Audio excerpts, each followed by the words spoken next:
সবাইকে আসসালামু আলাইকুম। ইফতার রেসিপিতে আজ বানিয়ে দেখাবো আলুর মচমচে পাকোড়া বা পেঁয়াজু। বানাতে ১০ মিনিটের থেকেও কম সময় লাগবে আর ঘরে থাকা উপকরণেই বানানো যাবে।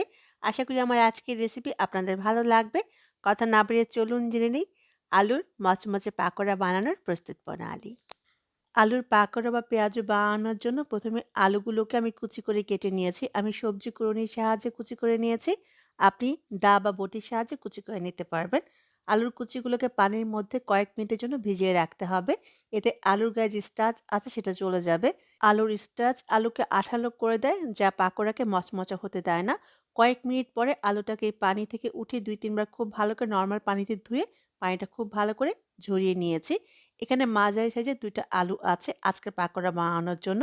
দিয়ে দিচ্ছি স্বাদ অনুযায়ী লবণ, দিয়ে দিব 1/2 চা চামচ পরিমাণ হলুদের গুঁড়া, লাল মরিচের গুঁড়া দিয়ে দিব 1/4 চা চামচ পরিমাণ। ঝালটা আপনি আপনার টেস্ট অনুযায়ী কম বেশি করে নিবেন। ধনিয়া গুঁড়া দিয়ে দিব 1/2 চা চামচ পরিমাণ, জিরার গুঁড়া দিয়ে দিব 1/2 চা চামচ পরিমাণ, কালো গোলমরিচের গুঁড়া দিয়ে দিব 1/4 চা চামচ পরিমাণ।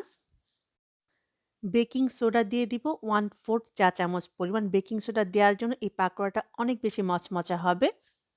ধনেপাতা কুচি দিয়ে দিচ্ছি ২ টেবিল চামচ পরিমাণ। পেঁয়াজ কুচি দিয়ে দিচ্ছি 1/2 কাপ পরিমাণ। কাঁচামরিচ কুচি দিয়ে দিব ১ টেবিল চামচ পরিমাণ। ঝালটা আপনার টেস্ট অনুযায়ী কম বেশি করে নিতে পারবেন। বেসন দিয়ে দিব ১ কাপ পরিমাণ। এবার সবগুলো উপকরণ একত্রে খুব ভালো করে মেখে নিব। খুব সামান্য একটু পানি ব্যবহার করতে হবে। আমি ২ থেকে ৩ টেবিল চামচ পরিমাণ পানি দিয়ে দিব। অনেক বেশি পানি ব্যবহার করা যাবে না। নরম হয়ে গেলে এই পেঁয়াজুটা মচমচে হবে না বা খেতেও ভালো লাগবে না। কেমন হবে আমি দেখিয়ে দিচ্ছি। ঠিক এরকম হবে। দেখুন মেখে নেওয়ার পর এরকম আঠালো থাকবে। খুব বেশি পাতলা হবে না।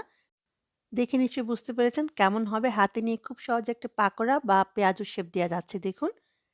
ঠিক এই পর্যায়ে বুঝতে হবে আর পানির প্রয়োজন নেই। চলে যাব পেঁয়াজগুলো ভাজার জন্য। চুলায় পর্যাপ্ত পরিমাণ তেল বসিয়ে দিলাম। যখন তেলটা যথেষ্ট পরিমাণ গরম হবে তখন চুলার আঁচটা মাঝারি করে দিব। শুরু থেকে শেষ পর্যন্ত চুলার আঁচ একই থাকবে। চুলার আঁচ বারবার বাড়ানো বা কমানো যাবে না। আর ঘন, ঘন পেঁয়াজগুলো উল্টানো যাবে না। তাহলে কিন্তু ভিতরে তেল চুপচুপা হয়ে যাবে। যখনই এক পাশ ভাজা হয়ে যাবে তখন আমি উল্টে দিব।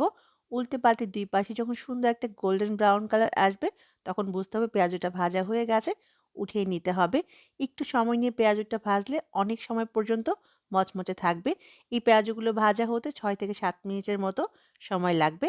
আমার পেঁয়াজু বা পাকোড়াগুলো ভাজা হয়ে গেছে। আমি এবার উঠিয়ে নিব। ঠিক একইভাবে সবগুলো পেঁয়াজু বা পাকোড়া আমি বানিয়ে নিব। অবশ্যই বাসায় বানাবেন আর আমার কমেন্ট বক্সে জানাবেন কেমন হলো। আমি একটা পাকোড়া বা পেঁয়াজু একটু ভেঙে দেখাবো ভিতরটা কতটা পারফেক্ট হয়েছে।